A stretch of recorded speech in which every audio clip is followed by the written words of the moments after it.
Welcome, welcome, welcome, everyone, to this keynote conversation on recognizing animals as family, a new era in disaster response. I am Justice Shorter, founder of SeededGround, where we produce creative projects at the intersection of disability justice, disaster justice, and racial justice issues.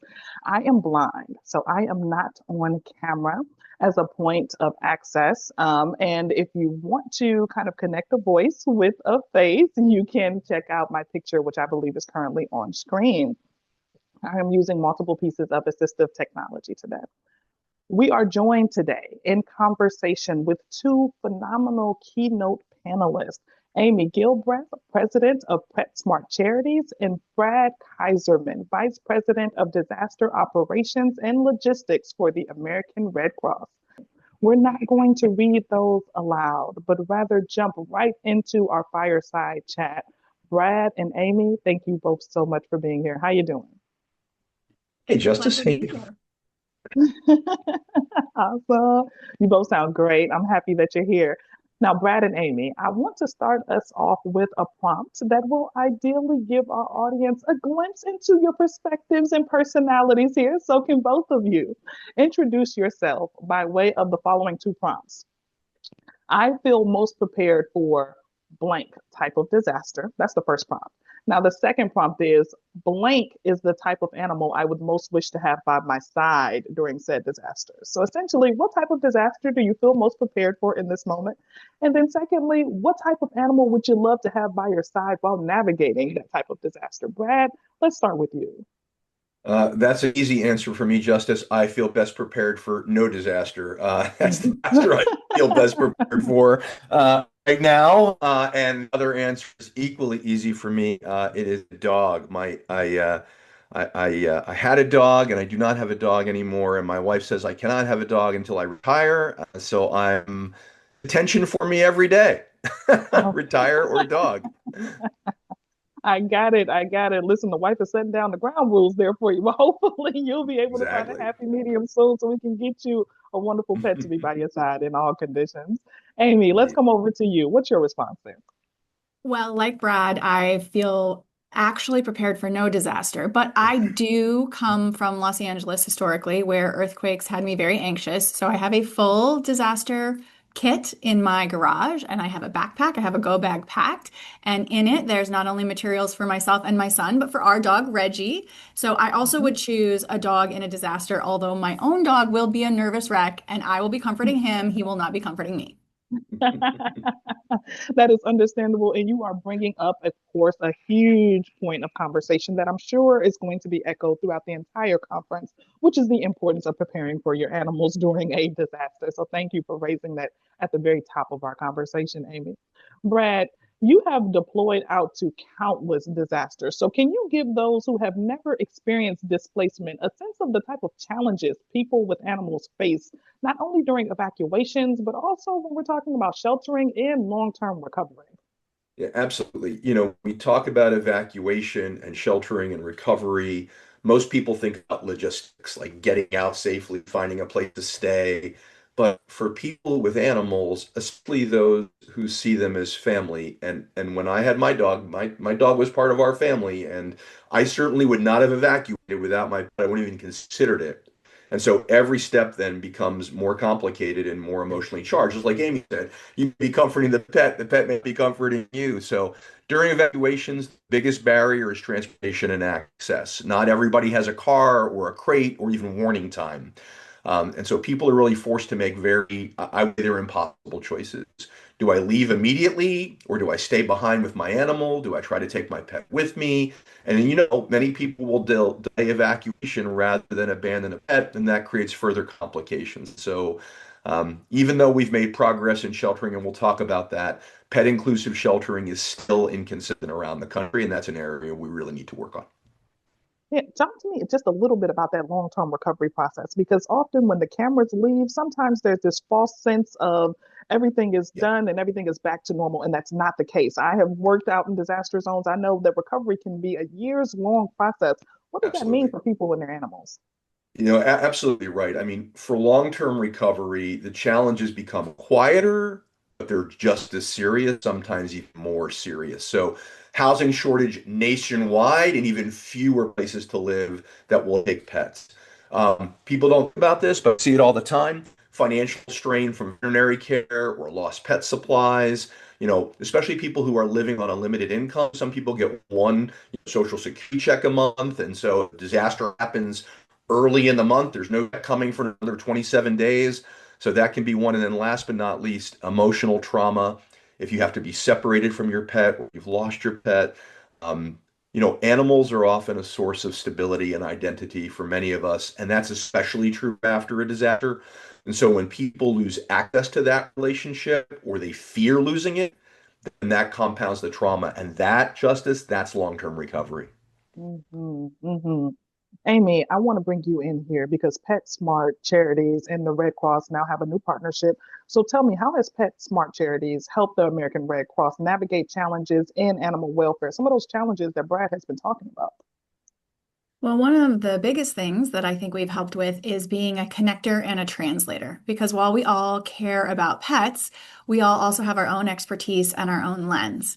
And the human services lens and language, when it comes to disaster response, and the animal welfare lens and language, they're just different. So even though we align on far more than we don't, sometimes at the beginning we're not speaking each other's language or we don't understand what the considerations are. So one of the things that PetSmart Charities was able to do when we first started talking with the American Red Cross about how we could make things more pet inclusive is we introduced the Red Cross to some of the national animal welfare community. There's a fantastic group. It's called the National Animal Rescue and Sheltering Coalition, NARSC for short. So bridging some of those conversations and getting everyone to a shared language and a shared terminology and a shared understanding really helped shape the co-located and cohabitational sheltering protocols that have since come around pets.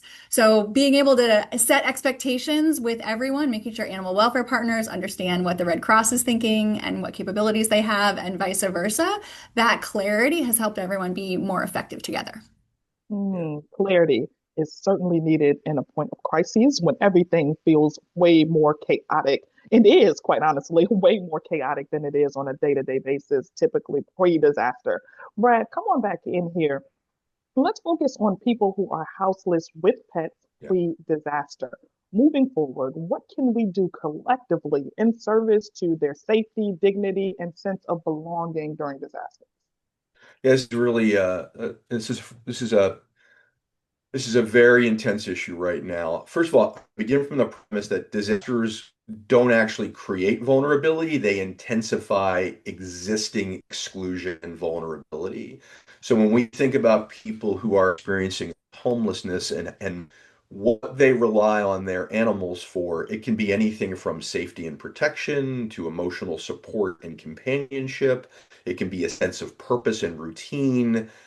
The reality is, and Aimee really hit on this, up until I would say until the last 5 years, the emergency management systems weren't really designed with pets in mind or the unhoused in mind. And so if you think about what occurs during a disaster, even people who are unhoused still are forced displacement from encampments. I saw this in Hawaii during Maui wildfires. I saw it in Los Angeles during Los Angeles wildfires. I mean, places that are encampments burn just like traditional homes or are flooded like traditional homes. And so there's no coordinated support for that. Many shelters still don't allow pets or they don't feel safe or accessible allowing pets. Um, Thanks to PetSmart Charities, nearly all Red Cross shelters allow pets either in cohabitation or co-location. And thanks to PetSmart Charities, we're just getting better and better at that through the partners we're being connected with. But I think that collectively, you see those who are unhoused, they lose these critical survival networks, both their human networks and their networks. We really got to shift from a model of accommodating pets, I'm putting that in air quotes, to one of let's just call it recognizing whole households, however they're formed. And I think that's Mm. really the key here from my perspective, Justice. I want to toss this question to both you and Aimee, because you talked about kind of cohabitation and co-location.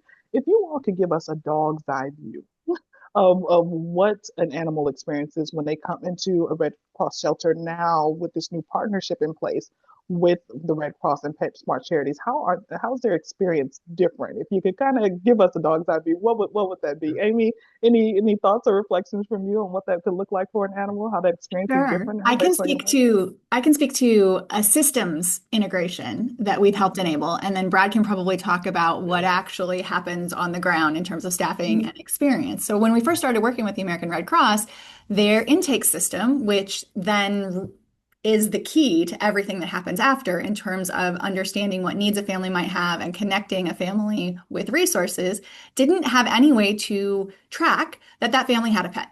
So that is one of the things that we helped to help fund and enable. So now at intake, asking about pets in the family is a standard part of the process so that the pet can be in the system with the family from the beginning and they can start accessing resources and getting support all along the way. So that's one way that it looks different now, or the way that it looks when you come in is you get asked if you have a pet as part of your household and what you might need for them. Yeah, Right. So from a I'm dog's going eye view, to. they're counted. Go ahead, Brad. No, it's good. I'm gonna send a request here to see if I can share for the webinar, and if the tech folks can let us do that. I'm actually going to show you all what Amy's talking about because I'm sitting here looking at our current shelter client summary for this morning, and I can see down by pet types and by housing situation, and that was not the case before this. And you asked what does it look like from a dog's eye view. Before this partnership with PetSmart Charities, it looked like a shut door. That's what it looked like. We did not allow pets in shelters. And so now when a pet and their owner arrive, they're going to be greeted at the shelter table as they come in. Both will be registered. To Amy's point, we collect information and data on both. Um, Generally, if there's co-location allowed, cohabitation allowed, there's generally one room for people with pets and another room for people who don't have pets or are allergic or have other, fear. Um, if there's a situation where we can't have cohabitation, but there's co-location, then there's generally a room for pets and there's crates available and bowls available and pet food available.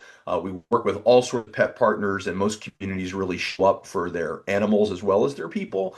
And so you can expect that both you and your animal are going to be made as comfortable as we can make you under the circumstances. And over a couple of days, you'd be surprised at how much philanthropy and generosity shows up.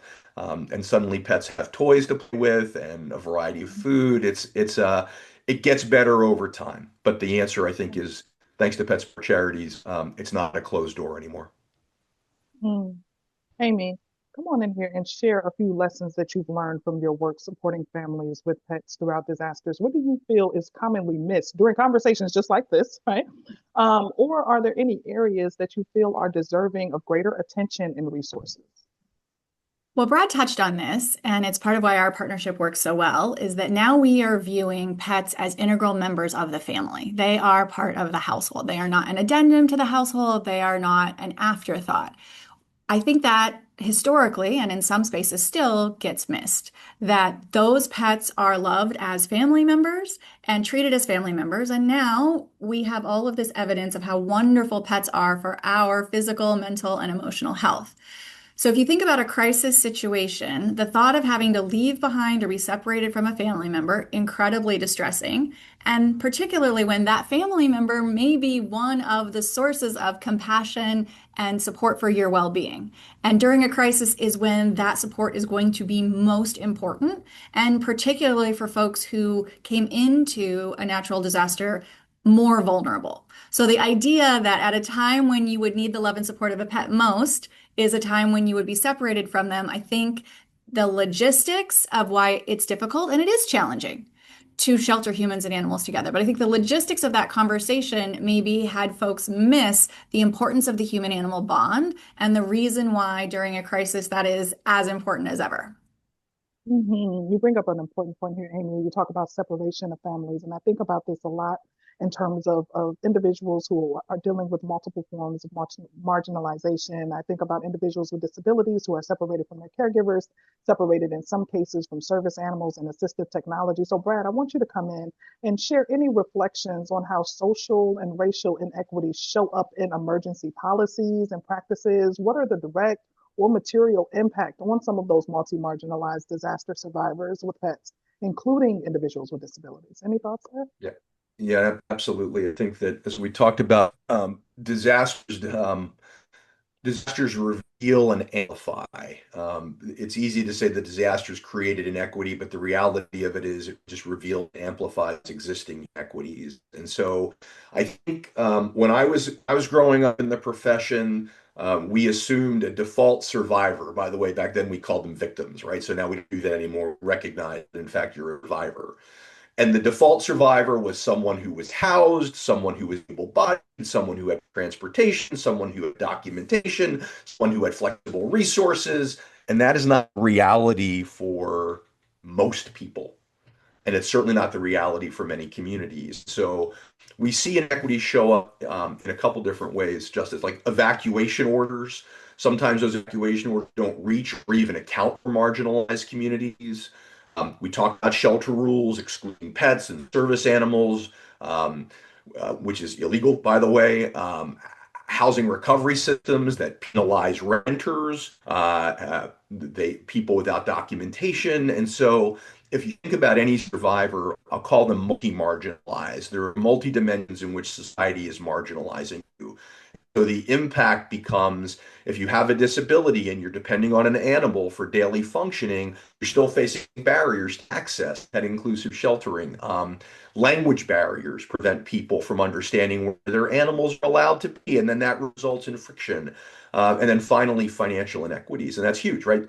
Fewer resources for evacuation supply, fewer resources for veterinary care, for pet-friendly housing. I think at the end of the day, lots of times people talk about, I have a neutral policy. My policy is neutral. Everyone's welcome. No, the reality of it is everyone might be welcome. Everyone could access the facility and come with their pet and come with whatever whatever they've got in their pack, basically. And so neutral often produces unequal outcomes. So that's what we're trying to strive to get past here. Yeah, one of my favorite historians, Howard Zinn, always says you can't be neutral on a moving train. Like things are Right. moving, you're either on it or you're off it. I love the point that you brought up with respect to individuals who are undocumented. And of course, when I was working as a disability integration advisor at FEMA, we noticed this a lot with respect to miscommunication, whereby a lot of folks thought that they could not receive access to certain resources because there was a lot of fear and concern, and very much grounded in reality that they would be penalized or that they would not be able to simply access resources because of their citizenship status. Have you all noticed any recent concerns that folks have brought up with respect to accessing Red Cross shelters in lieu of some of the major concerns around immigration in the country? Yeah, I think the reality is that people who are in the country, either undocumented or with challenges in documentation, really not presenting anymore publicly, especially during disasters. There's really fear in the community. We try to work with religious and faith-based groups and others who serve the undocumented community every day, because there's a trusted relationship that goes to Aimee's point earlier. It's about making connections, right? So if we can help connect people in need with people who can meet those needs that they trust, then we'll support those who are doing that. But we have definitely seen a significant reluctance amongst the undocumented population, even though, you know, even though, frankly, I'm not sure that fear is necessarily justified, but it doesn't matter. It's perception's reality for people. They're afraid. They're definitely afraid. Yeah, both people who are documented and who are undocumented, all facing a ton of barriers right now Yes. throughout the country. Aimee, I want to bring you in here because Brad mentioned the importance of partnerships, creating connections with religious institutions and local community-based organizations. You do a ton of partnerships over at PetSmart Charities. So can you share some of your reflections on the transformative power of partnerships? Any stories, or is there a singular story that you could share about how relationships that you all have built, either on a national, a state, or even a municipal level, has helped to support those that are most impacted by disaster, similarly to what Brad and I was just speaking about? Well, at PetSmart Charities, we actually work across our portfolio at serving families, and our focus is on pet families who are in the bottom half of the income spectrum. Because whether you're talking about access to veterinary care or whether you're talking about how they are impacted by a natural disaster, those are the folks who are going to have more challenges getting the resources they need for their family, including their pets. So there are intersections everywhere. And we see very clearly, for example, in some of the work we do, there's a fantastic organization called the Interpup that operates out of New Orleans and Louisiana. And on the one hand, they're offering veterinary care in their community, and you get these tremendous stories about what they're able to do. But those communities are also disproportionately impacted when there is a disaster, which Louisiana is prone to. So it ends up being a network effect where you have nonprofit groups that are really community advocacy organizations, and people who are vulnerable or marginalized struggle in many contexts.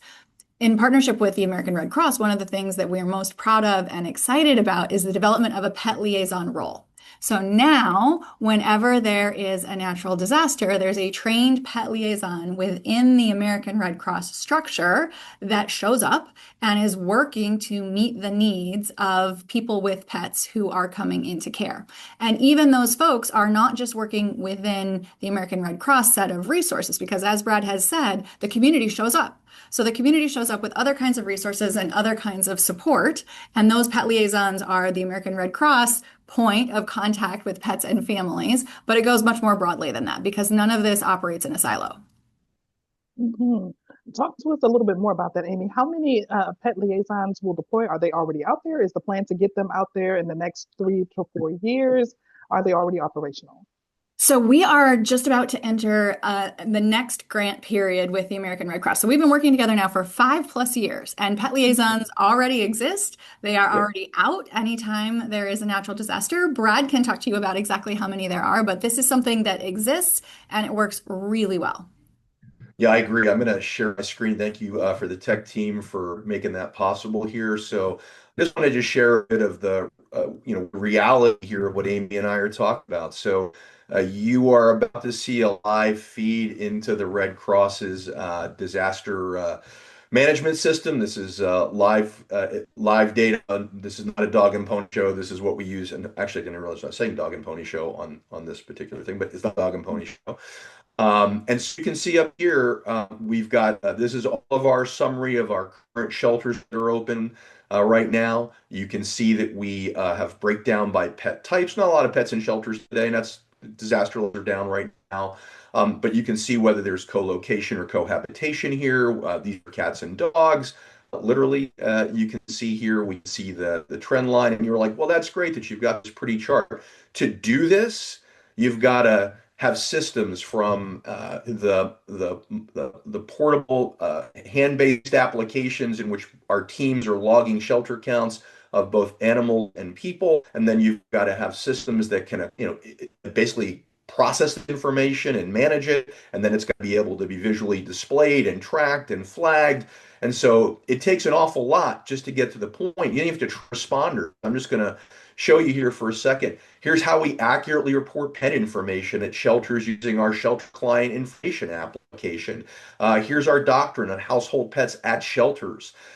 Here's conducting and reporting overnight shelter populations for clients and pets. So it's really about fully in making sure that pets are included not as an afterthought. It's just part of the creatures that we care for. And I cannot overstate the extent to which PetSmart Charities has helped us communicate internally with our partners, and the pet liaison positions I love meeting with the pet liaisons when we go out there because they are happy people and they like taking care of pets. And so it's been great. Really been looking forward to the next 5 years, Aimee. That is awesome. I want to ask you, can you define just very quickly here, what is a household pet? Because I'm wondering, does this cover reptiles? Does this cover rodents? Does this cover birds? Like, what actually, or is it just cats and dogs? Give people just a really quick here, either Brad or Aimee, either one of you, just what is that defined as when you talk about a pet? From a sheltering perspective, generally as long as the animal doesn't present an immediate threat to anybody in the shelter, we're going to allow the pet in. Mountain lions, it's a no-go. And then when we Rattlesnake, talk don't bring about your rattlesnake, you non-venomous, do not please. bring your rattlesnake, please, right? So it's really more of there's no safety issue, and as long as there's not a safety issue, we're gonna figure out a way to make that work. So Okay. far And and I've seen all kinds of pets, all kinds of pets. there's a totally different entity, or I'm assuming that you all work with partners on farm animals and kind of larger animals Yeah. that cannot be housed on site. What does that process look like? For the emergency management community, especially in states that have significant livestock operations, there's actually a very disciplined process by which emergency managers and their communities attend to livestock and larger animals during disasters. In some respects, because those animals have a dollar value associated with them because of their a commodity sometimes. Get a different level of attention, which makes the work that we're doing with PetSmart Charities so important because the household pet may only have intrinsic value to the family that that pet is part of, but that value is, it's you can't. What was the MasterCard thing? It's Priceless. invaluable. You can't. It's priceless, right? Mm, And so, yeah, that's how that works. got it. Got it. Amy, come back on in here. Your organization devotes a fair amount of time and funding to dreaming of a better future for people and pets. Share some of those wildest dreams. What does a more pet or animal inclusive future look like beyond our present day limitations? When we think about our utopia, our pet loving utopia, and I recognize, and I think it's important for all of us to recognize that not everyone is a pet lover, and it is a valid choice to be afraid of an animal or to be allergic to an animal. That's not a choice. So we have to save space and make sure that as we're building our utopia, we also accommodate those folks who are not pet lovers. For those who are pet lovers, though, it really comes down to that idea that the pet is an integral part of the family. And we believe that communities thrive when pets are included. When pets are included in housing, when they're included in transportation, when they're included in community spaces. Again, one of the things I love is I get to serve on the board of the Human Animal Bond Research Institute. And we now know how wonderful pets are for children in many settings, for children facing physical and emotional developmental challenges, for families, for people facing health challenges. So even if you think about something like being in the hospital, and wanting to have your dog visit. That is something that is starting to happen. I would love to see that be something that is commonplace. That if you are in your final days and you would like to have your pet by your side, that our systems can accommodate that. We'd love to see a future where no one has to choose between a housing situation to keep a roof over their head and keeping their family intact because of their pets. So my utopia is that we have pets included and accommodated in all of the things that we as human beings touch and experience. Mhm. And Brad, I'm going to ask you a similar question, but before I do, I would love for you to talk to us about non-weather related disasters, right? Are there any disasters that happened in recent years that are not weather related? And can you just tell us about their impact the impact that they've still had on families with animals? Because sometimes we think disaster and they only talk about them in the context of weather, but you and I both know that they can span far beyond just weather related emergencies. So just any examples Yeah, you want to it's share. it's a fascinating question. I teach at Georgetown University, and when I ask my students that question, there's sort of a blank look, and I'm like, remember this thing called the pandemic a few years ago? So COVID-19 is a great example of a disaster that was a non-weather disaster that's impacted families with animals. And then, of course, there's industrial accidents, there's environmental contamination, water contamination, which is becoming an increasingly prevalent issue in our country as infrastructure begins to age. And then there's urban fires. Red Cross responds to over 6,000 home fires a year. Many people who we respond to at night have pets. And so those are some of the things. And, COVID-19, we all remember delayed medical care because people wouldn't leave because no one to care for their animal, and increased housing instability during that. And then if you had a pet, you might have difficulty finding housing at that point. And of course, there was a huge strain on veterinary services and the pet supply chain, just like there was on all supply chain. So I think we see these other types of impacts, but some of the core themes, it's always the same. It's health, hunger, and housing. Those are the three issues that every disaster survivor and their pets face. And in underlying all of that is financial liquidity and the ability to care for yourself and care for your pet while the rest of the world's in chaos. Now, audience, I promised you I would come around to you with all of your questions and create time for that. And we're going to do that right now. So, Brad, I promised you that I would let you dream out for just a minute or two. And do you have any wildest dreams for the future of inclusive pet and animal disaster response? My wildest dream is that my wife will let me get my puppy. She told me I not to say understand that. that Yes. on here, but I'm gonna just say it. No, true. She's right. I do need to retire because I wanna have a close relationship with that dog. And so here's what I'll say. In my perfect world, everyone recognizes that disaster response works best when we all reflect how people actually live. And many people don't live alone. They live in relationships, including with their pets. And if we can design systems that honor the reality and those relationships, then we're not just improving outcomes for pets, and we're not just improving outcome for their human family members. We're actually improving safety and trust and recovery for entire communities. And I saw a question in the chat. One said, indigenous populations have known this for years. Why is everyone else just coming to this realization? And there's truth to that. And I don't think we're coming to the realization fast enough, to be honest. But I am encouraged to see improvement. It's being driven in part by Aimee and her team at PetSmart Charities and others who are advocating for this equity.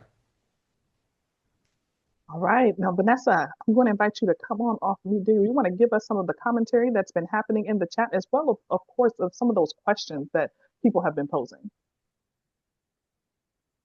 Absolutely. Thank you for queuing me up here.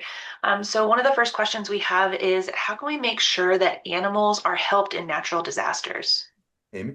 Well, I mean, everybody individually should be ready. Your household is the best first line of defense. So the first place to help a pet is in your home and in your neighborhood. So be ready to take care of your own pets and be ready to check in on your neighbors. If you know you have vulnerable neighbors who may need help, that's a great place to start, because in any disaster, the very first responders are you and your neighbors before anyone else can get to you. So you want to make sure you give yourselves and your neighborhood the best possible chance. And then after that, it's making sure that the funding and resources are available in your community, that there's a great disaster response plan in your community. One of the trends we've seen in the last decade is that state and local communities, agencies, governments are actually more and more prepared for natural disasters and for supporting pets. But you can ask your city, you can ask your county, you can ask your local agencies what their plans are. And Brad, I don't know what you would have to add to that, but that's where I would start. That's a great answer. And the only thing I would add to it is this: if you feel strongly about caring for pets in disasters or crises, there are organizations like PetSmart Charities and others that can use financial assistance. Bringing pet food or other things to shelters or to distribution sites sounds like a great idea. It's not. Um, it, it, it we call them unsolicited donations and of goods, and you can you can overwhelm the entire system with people feeling very generous and bringing lots of things to a central point. And in some communities that works, but in many communities it doesn't. The financial assistance is what allows philanthropic organizations that focus on pets and their humans to really help people in a way that is fungible and addresses the needs of the individual. So that's one thing that folks can do. Feel strongly about it. You can't give time to volunteer. You can give money to help people who are doing that work. And this is Justice. I'm just going to pop in here and just really echo the point of being in tune with what's happening in your community already. So taking stock of the different animals that are already present in your community. If you have an older neighbor, or if you have a family who has many pets and you know that they're going to possibly need assistance during disasters, wonderful place to start, especially if there's also individuals who are low resourced, who may have enough to get by on a day-to-day basis, but don't have the funds or the resources to stockpile a ton of food or a ton of resources. So perhaps a donation would not work to the Red Cross, but Miss, Thelma across the street would really, really appreciate another canister of dog food or cat food or litter. I would also say really important for folks to listen to the animals. I think Aimee spoke about the individuals around you and our community being our first responders, one thing that I often tell people is that animals are often sometimes our first point of notification, right? They're sometimes our first alert system. When they are noticing that things are different, what are the birds doing? What are the cats doing in the neighborhood? What are the livestock doing if you're living on the farm, right? But in many ways, those animals will tell you signs when there's atmospheric changes going on that we may just want to be in tune with as well. So just keeping in mind all of that. Vanessa, let me toss back over to you. Other questions in the queue? Thank you, Justice. The next question we have is, disasters affect the most marginalized within a society. How do your organizations address racism and classism, which are intertwined? It's a big question. Yeah. Justice, did you have something you wanted to say? No. I was going to toss over to you first. Okay. Well, as I said, at PetSmart Charities, we consider our service population to be folks who are in the bottom half of the income spectrum, and that over indexes with lots of other demographics. So we are looking at how do you get everyone access to veterinary care? How do you get everyone access to disaster response? So really, part and parcel of what we do at PetSmart Charities is funding into places and spaces that take care of the most vulnerable. And that's just everything that we do as a nonprofit. It's a bit of a luxury in a way to get to focus there and to not have to think about a commercial endpoint as the reason that you come to work every day. So I'm very grateful that I get to work at an organization where serving everyone is a priority. Right. I feel the same way about working at the Red Cross. You know, the mission of the American Red Cross is to prevent and alleviate human suffering in the face of emergencies. We do that by mobilizing the power of volunteers and the generosity of donors. Um, there's nothing in this country that's not touched by class or race issues, and I think everybody can reasonably acknowledge that. That means that the Red Cross workforce, which is nearly all volunteer, um, also is touched by those issues. It means that the people we serve, our clients, the survivors, are touched by those issues. One of the best things we can do, and I'm gonna, we're responding right now to the Kalo that created flooding in Hawaii. And one of the things we've learned that cultural orientation to a community is probably one of the most important things that we can help our responders do before they hit the ground running. And it's to orient them towards community culture. Now, Hawaii gives us a great example because the culture in Hawaii is tangibly different than it is in the mainland, right? But culture in St. Louis is different than it is in New York City, which is different than it is in Los Angeles, which is different than it is in rural Kentucky.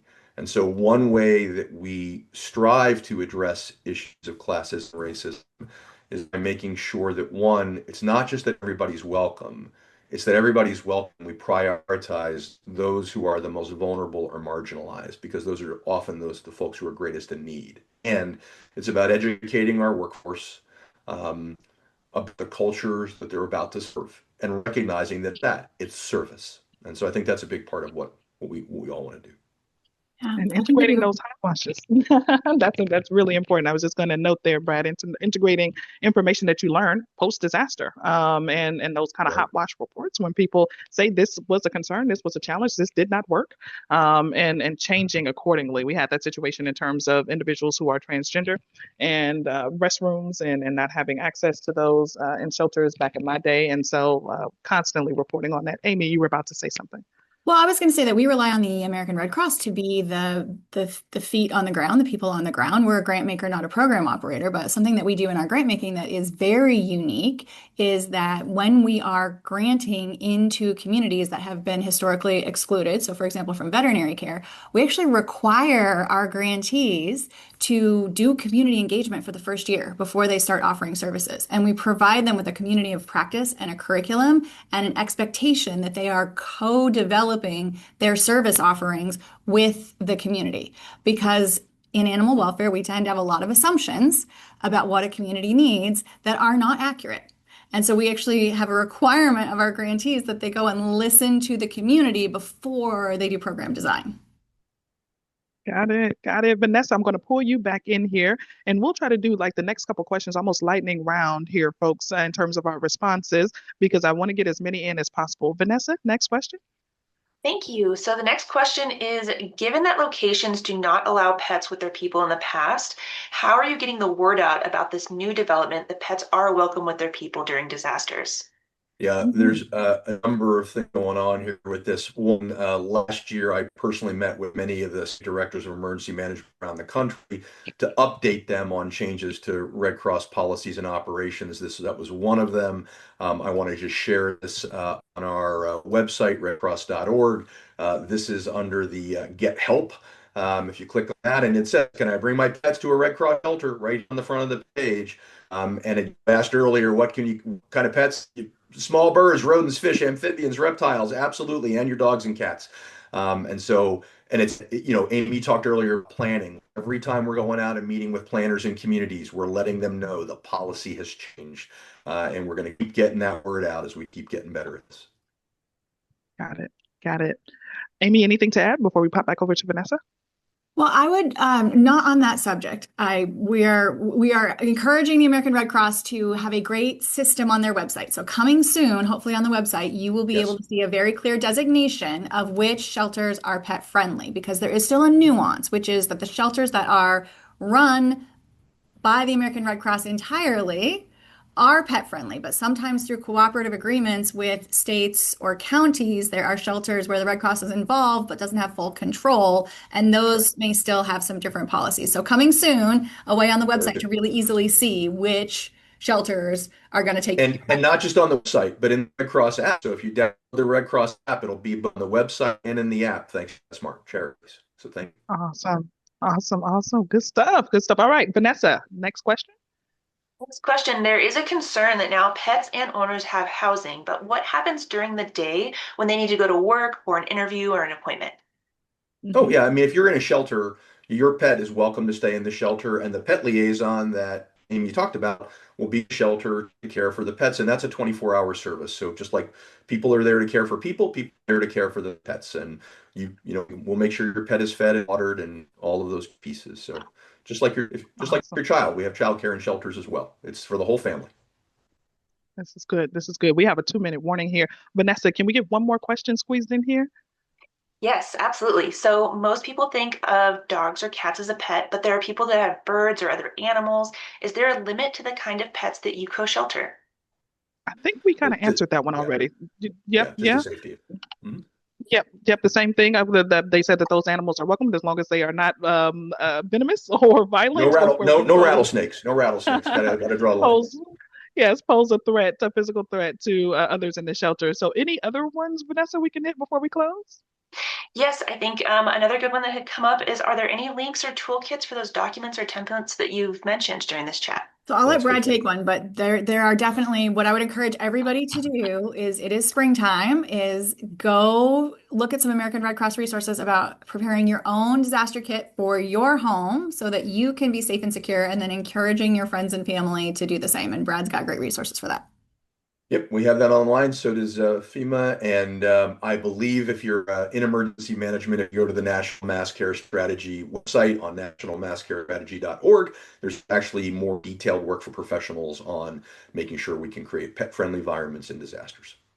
Fantastic. And I will also say, just in case there are folks out there who are low resourced, who do not have access to be able to prepare things in terms of the funding, there is also a disaster justice guidebook for people of color with disabilities that talks about a lot of these nuanced issues as well. It is available for free download. And you can actually just find that up on my website. Vanessa, if you're able to just drop the link, it's simply justiceshorter.com. So yet another resource. Brad, Aimee, thank you both so much. You have been stellar. We appreciate all of the insights, the brilliance, the wisdom, the resources that you all have provided us this afternoon. Thank you all so much for joining us. We appreciate it. Y'all take care and enjoy the rest of the conference. Chasing